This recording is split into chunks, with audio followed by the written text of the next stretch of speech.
everyone, welcome back to CyberChimps. In this video, I'm going to show you how to add a button to your Elementor website using Responsive Addons for Elementor plugin. Imagine a website where every action feels natural, where buttons entice you to explore, and where navigation the site is smooth and captivating. This is the kind of experience every website owner aims to provide for their visitors. So in this video, I'm going to show you how to easily create a button for your WordPress website. So let's dive in. So first thing first, log into your WordPress admin dashboard and navigate to plugins and click on add new plugin. Now here, search for Responsive Addons for Elementor, and when you found this plugin, click on install now and then click on activate. Now Responsive Addons for Elementor has been activated successfully on your website.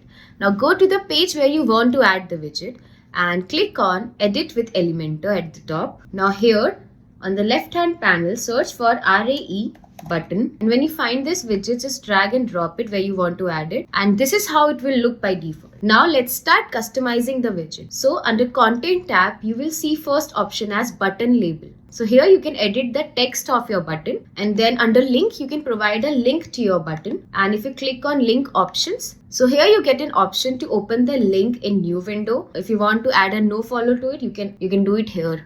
And under open video in lightbox, you can enable this option to open the video in lightbox. So once you're done with this, let's go to the style tab.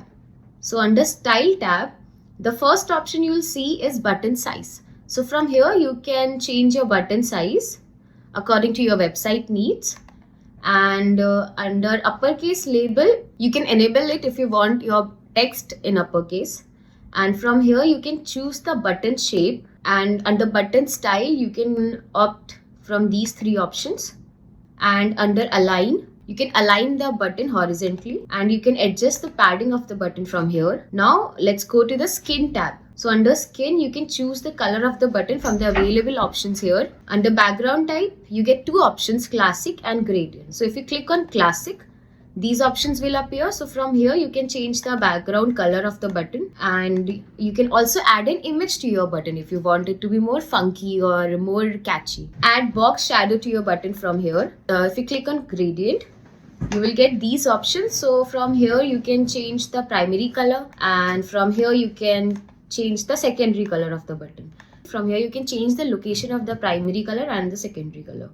And under type, you get two options, linear or radial. And if you click on linear, you can also change the angle of the colors.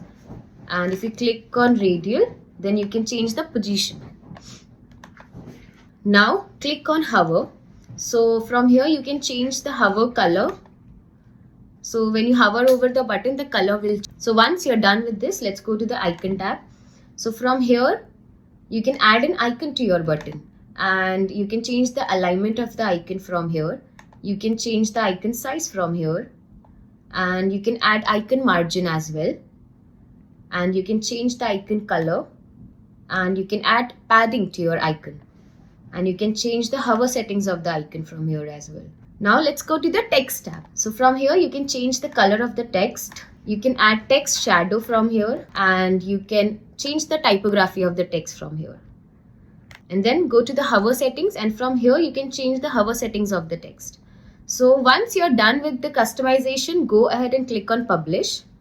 And once it published, go ahead and click on preview changes to see the live changes on your. So this is how it turned out on my website.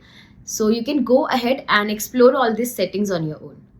And that's how you can easily create a button in your website using Responsive Addons for Elementor plugin. If you found this video useful, don't forget to like and subscribe. And if you have any queries, drop them down in the comment section below. I'll see you in the next video. Till then, take care and goodbye.